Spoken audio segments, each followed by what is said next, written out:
Hello guys, good morning. Welcome back on my YouTube channel. कैसे हैं आप सब? आई होप सारे अच्छे होंगे।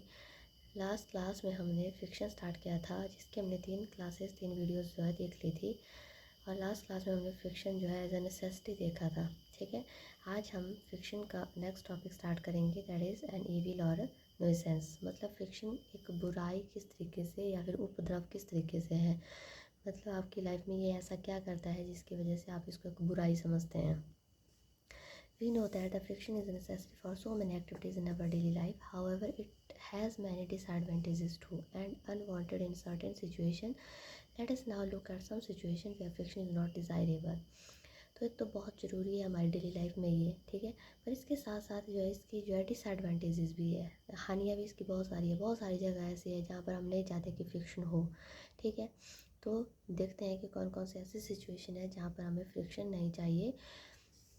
First one is the friction consume a substantial part of the useful energy available to us. तो हमारी जो एनर्जी है, यूज़फुल एनर्जी है, उसका बहुत सारा पार्ट जो है फ्रिक्शन जो है कंज्यूम कर लेती है। As friction opposes any relative motion between two objects in contact, some of the effort applied to the moving object is wasted in overcoming friction. मान लो कोई ऑब्जेक्ट है जो मूव कर रहा है, ठीक है, और उन मूविंग ऑब्जेक्ट के बीच में जो है फ्रिक्शन लग रही है, तो आपका बहुत सारा जो एनर्जी है वो उस जगह पर वेस्ट हो जाएगी। जो मूविंग ऑब्जेक्ट है उसको अप्लाई करने के लिए जो एनर्जी लग रही है उसमें बहुत सारी आपकी एनर्जी जो है वेस्ट हो जाएगी, ठीक है, क्योंकि उसको आप मूविंग ऑब्जेक्ट को रोकने के लिए भी बहुत सारी एनर्जी लगेगी। And friction can never be entirely eliminated. Friction को आप पूरी तरह से ख़त्म नहीं कर सकते। We can not be reduce the friction to zero. हम जीरो नहीं कर सकते फ्रिक्शन को, ठीक है। मान लो आपने पॉलिश कर लिया या फिर स्मूथ कर लिया किसी सरफेस को, तो आप जीरो करना चाहें फ्रिक्शन को, नो, ऐसा नहीं हो सकता।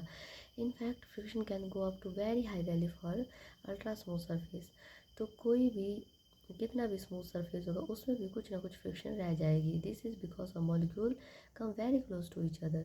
क्यों ऐसा होगा? क्योंकि मॉलिक्यूल जो है बहुत ही क्लोज होते हैं एक दूसरे के, and exert a very strong attractive force on one. एक दूसरे के ऊपर उनकी जो फोर्स है वो बहुत ही ज़्यादा स्ट्रॉन्ग होती है। Thus to us they would appear to be very strong interlocking of the surface. तो उनके बीच में इंटरलॉकिंग जो फोर्स होती है वो बहुत ही स्ट्रॉन्ग होती है, जिसकी वजह से फ्रिक्शन होती है। Next one is friction is responsible for a lot of wear and tear of moving part vehicles या फिर ऑब्जेक्ट। कोई भी ऑब्जेक्ट है उसके वियर एंड टियर में भी रिस्पॉन्सिबल होती है फ्रिक्शन। जैसे कोई चीज़ कट जाती है, फट जाती है, तो फ्रिक्शन वजह से होता है। We must in that the worn out step of foot over the bridges at railway station. देखा होगा आपने कई बार, जो आपके फुट ब्रिजेस होते हैं वहाँ पर जो है वो टूट फट जाते हैं, आपके जूते फट जाते हैं साथ में, ठीक है। And sole of the old shoe they have ever thought about the cause of their observation. तो ये सारी चीज़ें फ्रिक्शन की वजह से होती है। It is friction that we are out for surfaces rubbing against each other. ऐसा क्यों होता है? क्योंकि दो सरफेस जब एक दूसरे के साथ रगड़ते हैं तो उस टाइम वो जो है फट जाते हैं।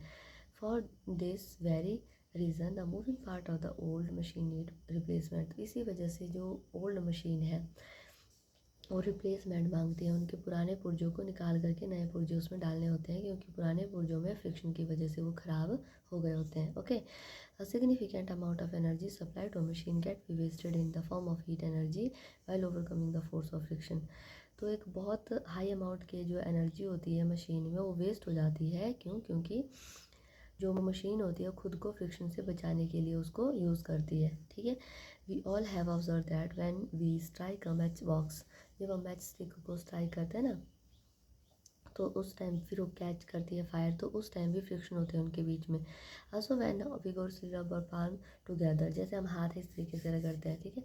तो जैसे हम हाथ रगड़ रहे हैं, कुछ टाइम के लिए हम ऐसे हाथ रगड़ते हैं, सर्दियों में बेसिकली करते हैं, तो आपके हाथ के बीच में क्या होता है? गर्मी डिवॉल्व होती है, हीट डिवॉल्व हो रही है, और वो किसकी वजह से हो रही है? फ्रिक्शन की वजह से होती है, ठीक है। And the energy required to overcome friction is mainly converted into heat, and this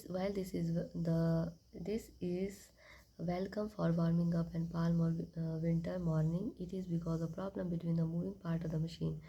तो ये जो है हमारी बॉडी में, तो ये एक अच्छा सोर्स है। जैसे हम हाथ इस तरीके से वार्म करते हैं तो हमारी बॉडी में हीट डिवॉल्व होती है। पर ये एक मशीन में जब इस तरीके से पुर्जे उसके जो है रब होते हैं तो उसमें एक प्रॉब्लम क्रिएट करती है, ठीक है। Excessive heat produce due to friction can damage the moving part of the machine. जब उसमें बहुत ज़्यादा हीट डिवॉल्व हो जाती है तो वो मशीन के जो पार्ट होते हैं वो प्रॉब्लम क्रिएट करते हैं, जल जाते हैं एक तरीके से। Do you know, it is interesting to note that the force of friction between the narrow tires and road is equal to the force of friction between the similar wider tire and the road। देखो ये note करने वाली बात है। कभी हम सोचते होंगे ऐसा कि मान लो बहुत चौड़ा टायर है तो उसके और रोड के बीच में फ्रिक्शन अलग होगी, और पतला सा टायर है उसके बीच में अलग होगी। नो, आपका जो टायर है चाहे चौड़ा हो चाहे वो जो है पतला जैसा हो, तो उनके बीच में और रोड के बीच में जो फोर्स ऑफ फ्रिक्शन है वो इक्वल लगती है। ऐसा इसलिए होता है because friction is independent of the area of contact. क्योंकि फ्रिक्शन क्या है, इंडिपेंडेंट है। जितने एरिया में वो लग रही है उतने एरिया में वो इंडिपेंडेंट है। Wider tyre of vehicle spread the weight of the, तो जो टायर चौड़े होते हैं तो क्यों लगाए होते हैं, वो उस व्हीकल की वेट को स्प्रेड करने के लिए लगाए होते हैं, ठीक है। हैज़ डिक्रीज द वियर, ताकि जो ऑब्जेक्ट है, जो टायर है वो जल्दी फटे ना, ठीक है। Method of increasing the friction, तो किस तरीके से आप फ्रिक्शन को इंक्रीज़ कर सकते हैं, ठीक है। तो ये हमने पढ़ ली ई व्हील्स। नेक्स्ट है मेथड। अब फ्रिक्शन इंक्रीज़ भी होनी चाहिए कई केसेस में। अगर फ्रिक्शन इंक्रीज़ नहीं होगी तो आप स्लिप कर जाओगे, गाड़ियाँ स्लिप कर जाएगी रोड के ऊपर, ठीक है।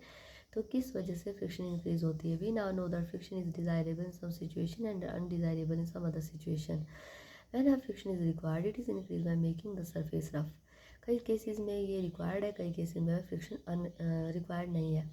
अगर कई जिस केस में ये रिक्वायर्ड है तो कैसे आप करोगे फ्रिक्शन को इंक्रीज़। तो जैसे टायर है, मान लो सड़क पे चलते हैं व्हीकल्स, तो उनके जो टायर है उसके ऊपर इस तरीके से ग्रिप बनाए जाते हैं ना। देखिए आपने टायर बड़ा सुंदर सा डिज़ाइन बना होता है, रफ सरफेस किया जाता है ताकि जो आपकी गाड़ी है, व्हीकल है, वो रोड के ऊपर स्लिप ना हो सके और अच्छे से वो ग्रिप बना करके रोड के ऊपर चल सके। Okay, why do you think tyre of vehicle like car have threaded on them, और उनके ऊपर जो धागे धागे लगे होते हैं। This is the sole of our shoe grooved, और इसके साथ साथ आपके जो जूते हैं उसके ऊपर भी ऐसी डिज़ाइन बनी होती है। The thread and the grooves improve their grip on the road, तो उसकी वजह से क्या होता है, ग्रिप बनता है रोड के ऊपर। This increase the friction to desire value and help us to avoid the skidding और स्लिपिंग। तो इसकी वजह से आपका जो टायर है वो स्किड और स्लिप नहीं करता है रोड के ऊपर। Okay, sportsmen and player use the special type of sport shoe with the spikes clears a piece of the metal rubber on their soles। तो देखे होंगे आपने स्पोर्ट्स शू देखे होंगे, तो उनके ऊपर मेटल या फिर रबर से जो है स्पाइक्स बनी होती है, ठीक है। ऐसे लंबी लंबी लाइनें जैसी बनी होती है जूतों के ऊपर। It help us to get a better grip on the ground, तो इससे क्या होता है, एक बेटर ग्रिप मिलता है ग्राउंड के ऊपर। Athlete and other sports person when they are play often make use of friction, तो जब वो खेलते हैं तो वो भी फ्रिक्शन का यूज़ करते हैं। Gymnast often apply some coarse substance chalk powder on their hand, जैसे हमने देखा होगा कोई जिमनास्टिक है जो वेट को उठाते हैं ना, तो उस टाइम सबसे पहले वो अपने हाथ में क्या लगाते हैं, कुछ पाउडर जैसा लगाते हैं, चॉक पाउडर होता है। उसकी वजह से उनके हाथ में जो है फ्रिक्शन कम होती है और उस जो ऑब्जेक्ट जिसको उठाते हैं तो उसमें ग्रिप बन सकती है। By doing so they increase the friction between their hand and the uneven bars and this give them the better grip. For the same reason, kabaddi players rub the hand with the soil for having the better grip on the opponents। तो ये भी देखा होगा, कबड्डी के जो player होते हैं वो जल्दी से जाते हैं और मिट्टी अपने हाथों में लगाते हैं। उससे क्या होता है, जो भी अपोनेंट है दूसरी पार्टी का, जो भी खिलाड़ी है उसको पकड़ने में उनकी हेल्प होती है, ठीक है। स्लिप नहीं होता है person. Method of reducing the friction, तो और क्या मेथड है जिससे हम फ्रिक्शन को रिड्यूस कर सकते हैं। अभी तक हमने इंक्रीज़ करने के लिए देखा हुआ, फ्रिक्शन को रिड्यूस करने के लिए क्या करते हैं हम। We know we now know that in very many situation friction is undesirable and we want to minimise it. तो फ्रिक्शन जो है एक अनडिज़ायरेबल, मतलब कई केसेस में ऐसा है कि हमें नहीं चाहिए फ्रिक्शन वहाँ पे, तो हम उसको मिनिमाइज़ करना चाहते हैं। Following some cases common we use to reduce, तो बहुत सारे ऐसे केसेस हैं जहाँ हम इसको कम करते हैं। कम करने के लिए अलग अलग चीज़ें करते हैं। First one is the polishing. Polish करते हैं किसी चीज़ को, देखा आपने, पॉलिश करते हैं किसी तो स्मूथ बन जाता है ना। When we polish a surface its roughness और unevenness decreases, the surface become smooth and friction get be reduced. तो स्मूथ हो जाता है सरफेस और फ्रिक्शन कम हो जाती है। We also we some time rub surface with the fine sandpaper to reduce their unevenness.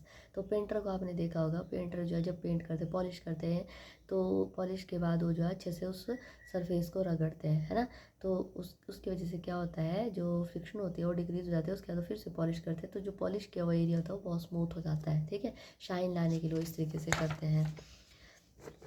तो यहाँ पे कुछ दिया हुआ है, do you know we use the polish jeweller in the watches to hold the axles between them. तो हम क्या करते हैं, पॉलिश की हुई ज्वेलरी जो है हम जो है अपने एक्सल में पहनते हैं, hold the axle between them, ताकि वो जो है जो वॉचेस होती है उनमें हम पॉलिश किए हुए जो पार्ट्स है उसको यूज़ करते हैं, ठीक है। Next one is the lubrication. What is lubrication? We all know that when a few drops of oil are poured on the hinges or a door. अब लुब्रिकेशन आपने घर में भी आप करते होंगे, दरवाजे कई बार आवाज़ करते हैं ना, चीं चीं की आवाज़ करते हैं, तो आप वहाँ पर क्या लगाते हैं, ऑयल लगाते हैं या ग्रीस लगाते हैं, ठीक है। And the door move much more smoothly. फिर उसके बाद जब आप देखोगे, पहले आवाज़ कर रहा था, जैसे आपने ऑयल की ड्रॉपलेट्स डाली तो आपका जो दरवाजा है वो स्मूथली मूव करेगा। Bicycle and motor machines use the greases between the moving part of the grease machine. Bicycle होगी, मोटर होगी, उनके बीच में भी आप, उनके मूविंग पार्ट में भी आप क्या करते हैं, ग्रीस यूज़ करते हैं। In all this cases we want to be reduce the friction in order to increase the efficiency. तो इन केसेस में भी हम क्या करते हैं, लुब्रिकेंट्स को यूज़ करते हैं ताकि फ्रिक्शन को जो है आप कम कर सके। Oil like substances which help to reduce the friction when put on surface is called the lubricant. तो कोई भी ऐसा पदार्थ जो किसी ऑब्जेक्ट के बीच में डाला जाता है जिसकी वजह से कोई ऑब्जेक्ट जो है आराम से मूव करता है तो उसको बोलते हैं lubricant. Lubricant can be liquid like oil, semi liquid like greases और solid like the talcum powder. तो ये तीनों, सॉलिड, लिक्विड और गैस, तीनों तरीके के जो है लुब्रिकेंट हो सकते हैं। When we apply a lubricant between the moving part of the machine, a thin layer of the lubricant is formed between the two surfaces. As the surface now to do not rub against each other directly, friction is reduced.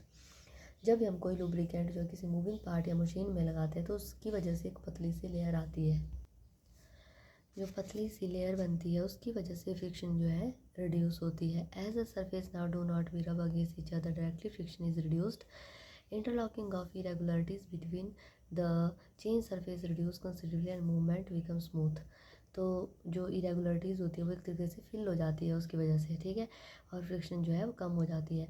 Oiling greasing of the machine result in less wear and tear. Oiling करने से, greasing करने से machine के अंदर जो है कम wear and tear होता है, मतलब कटते फटते कम है उनके पार्ट, ठीक है। हैज़ लेस एनर्जी वेस्टेज, तो वेस्ट एनर्जी जो है कम वेस्ट होती है।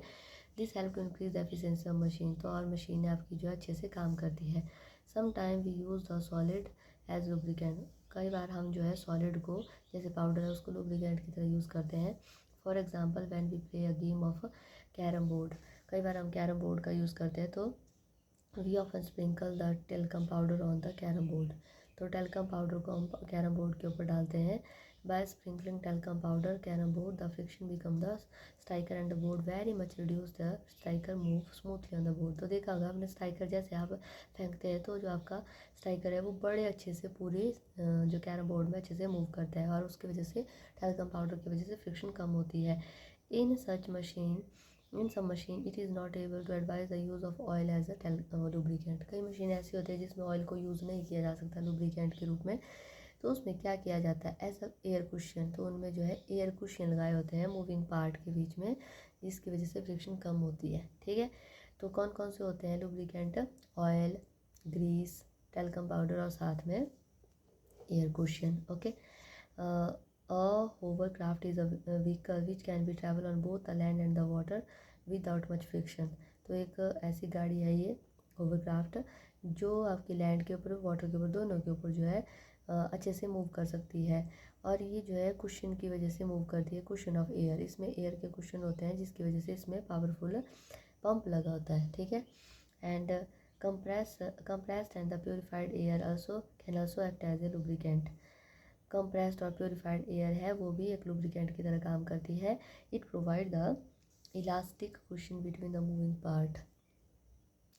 इलास्टिक कुशन देते हैं ये मूविंग पार्ट के बीच में, दस रिड्यूसिंग द फ्रिक्शन, और फ्रिक्शन उससे कम होती है। It has the added advantages of preventing the dust and the dirt from collecting on the moving part. तो हम ये जो है इसका फ़ायदा है कि dust, advantage of preventing the dust and dirt from collecting on the move. तो कोई भी पार्ट है जो मूव होता है उसके बीच में डस्ट जो है पार्टिकल को, डस्ट पार्टिकल को ऐड नहीं होने देना है, ठीक है। उसकी वजह से भी आपकी फ्रिक्शन जो है वो कम होती है। It is this opportunity to air that play a important role in the smooth ride of the hovercraft. तो होवरक्राफ्ट में इस प्रॉपर्टी की वजह से जो है स्मूथ राइडिंग होती है। Next one is the ball bearing. Ball bearing देखें इस तरीके की स्ट्रक्चर अपने टायर में होती है। We know that the rolling friction is smaller than sliding friction, sliding can be replace by the rolling. तो स्लाइडिंग फ्रिक्शन को हम रोलिंग से करते हैं रिप्लेस बहुत सारी मशीन में by use of ball bearing. तो बॉल बियरिंग, ये जो बॉल होते हैं ना इसकी, और ये जो इसको बैरिंग बोलते हैं, ठीक है, बॉल बियरिंग बोलते हैं। For example we use the ball bearing in shaft of motor, dynamo, axle of the vehicles and so on. तो बहुत सारी जगह पर इनका यूज़ होता है, इसकी वजह से फ्रिक्शन कम होती है। Okay, now next one is the fluid friction. What is the fluid friction? We know that whenever a solid object move over some solid surface of the another object, frictional forces come into play. कोई भी solid object है किसी दूसरे solid object के ऊपर जब वो चलता है तो फ्रिक्शन, जो सॉलिड फ्रिक्शन होती है वो उस टाइम लगती है। This opposes the relative motion between the two surface in contact. जो भी दो सरफेस उस टाइम कॉन्टैक्ट में आते हैं ना तो उनके बीच में फोर्स ऑफ फ्रिक्शन लगती है और वो एक दूसरे को धक्का देती है एक तरीके से, मतलब वो रोकने की कोशिश करती है, ठीक है। But happen when an object move through air. पर क्या होता है जब कोई ऑब्जेक्ट जो है एयर में दौड़ता है, जैसे आपके एयरक्राफ्ट होते हैं जब हवा में चलते हैं तो क्या होता है, व्हाट डू यू थिंक? तो क्या सोचते हैं आप इसके बारे में? The air also exert a force of friction even though air itself is very light and thin. Light और थिन तो है एयर, फिर भी वो जो है फ्रिक्शन एक्सर्ट करती है। We call the friction is the air resistant. तो उस फ्रिक्शन को क्या बोलेंगे हम? Air resistant. It also opposes the motion of object through it. तो कोई भी ऑब्जेक्ट जब वो उसमें जाता है तो उसकी मोशन को वो रोक देता है। Like air, water and the other liquid also exert a force of friction between the object moving through them.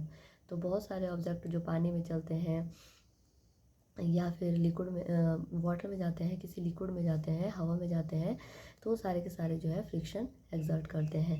दस we can say that the fluid collective term of liquid and gases. तो liquid और gas को collectively हम fluid बोलते हैं, ठीक है।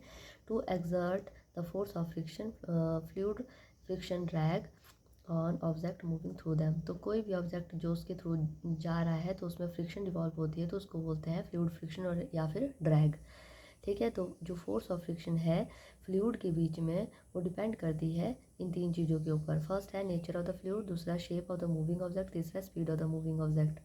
तो मतलब जो फ्लूइड है ना उसमें कोई ऑब्जेक्ट मूव कर रहा है तो उसमें किस तरीके की फोर्स लगेगी। तो पहली है नेचर ऑफ फ्लूइड, कैसा नेचर है उस फ्लूइड का। दूसरा है जो शेप है, मूव ऑब्जेक्ट जो मूव कर रहा है ना वो कैसी शेप वाला है। तीसरा है जो स्पीड है मूविंग ऑब्जेक्ट की फ्लूइड के रिस्पेक्ट में कितनी है, कम है या ज़्यादा है, ठीक है। Air resistance for example increases in increase the speed of the object moving through it. तो जो एयर रेजिस्टेंट है, एयर की जो फ्रिक्शन है वो भी इंक्रीज़ होती है, जितनी ज़्यादा स्पीड होगी ना उतनी ज़्यादा एयर की जो रेजिस्टेंस है वो भी इंक्रीज़ हो जाएगी, ठीक है। तो इससे आगे एक्टिविटी 6 हम नेक्स्ट क्लास में करेंगे। So thank you so much, please watch my videos, thank you.